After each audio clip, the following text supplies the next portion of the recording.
Hi friends, నేను మీ Sumanth. Excellent coaching centre Vijayawada, police jobs coaching centre.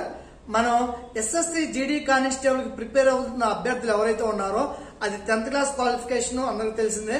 Okay, మనకి ఈ పోస్ట్ కి మేల్ ఫిమేల్ ఇద్దరు ఎలిజిబిలిటీ అండి. ఓకే, చాలా మంది హైట్ ప్రాబ్లం లో, అంటే మనకి ఏపీ కానిస్టేబుల్ కి వచ్చి 167.6, ఆర్పిఎఫ్ కి 165, కానీ ఎస్ఎస్సి జీడీ కానిస్టేబుల్ కి వచ్చి హైట్ 170 సెంటీమీటర్స్ పక్కాగా ఉండాలండి. ఓకే, అయితే మీకు మనకి ఎక్కువ టైం ఉంది. ఓకే, మీకు ఆల్రెడీ అనౌన్స్ చేయడం జరిగింది. ఎవరైతే హైట్ బార్డర్ లో ఉన్నారో, అంటే 1 సెంటీమీటర్, 2 సెంటీమీటర్స్, హాఫ్ సెంటీమీటర్స్ లో లాస్ట్ టైం రిక్రూట్మెంట్ లో కూడా హైట్ లో పోయిందో వారు కూడా జాయిన్ అవ్వచ్చండి.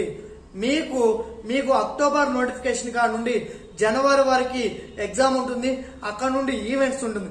ఈ లోపే ఓకే బాగా గుర్తుంచుకోండి, 3 to 4 months లోనే మీకు హైట్ ఇంక్రీజ్ చేయడం కూడా జరుగుతుంది. అంతేగాని హైట్ ఇంక్రీజ్ లేదండి, నా హైట్ పోయింది లాస్ట్ టైం, నేను హైట్ సరిపోనండి, నేను ఎస్ఎస్సి జీడీకి పెట్టను, కాకపోతే నాకు జాబ్ ఇంట్రెస్ట్ ఉంది అనుకున్న అభ్యర్థులు కూడా వచ్చి జాయిన్ అవ్వచ్చండి. మనకి ఆగస్టు 1st నుండే కొత్త బ్యాచ్ స్టార్ట్ అవుతుంది. చెప్తున్నా కదా, హైట్ గురించి మీరు భయపడాల్సిన అవసరం లేదు. పక్కాగా మీతో హైట్ క్వాలిఫై చేపిస్తాము.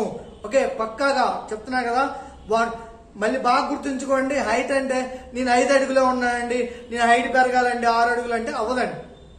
ఎవరైతే మనకి ½ ఇంచి, 1 సెంటీమీటర్, 2 సెంటీమీటర్లు, ఒక 3 సెంటీమీటర్స్ వరకు కూడా మాక్సిమం ట్రై చేయొచ్చు, నో ప్రాబ్లం, పాసిబిలిటీ ఉంటుంది. ఓకే, మేము చెప్పే డైట్, మేము చెప్పే షెడ్యూల్ పక్కాగా ఫాలో అవ్వాలి. మార్నింగ్ 2 hours గ్రౌండ్ కి రావాలి, ఈవినింగ్ 2 hours గ్రౌండ్ కి రావాలి. మేము చెప్పింది పక్కాగా ఫాలో అయితే ఖచ్చితంగా 3 months లో మీరు హైట్ గ్రోత్ కూడా ఉంటుంది. ఎస్ఎస్సి జీడీకి ప్రిపేర్ అయ్యే వాళ్ళు హైట్ గురించి ప్రాబ్లం పడాల్సిన అవసరం లేదు. Okay friends, thank you.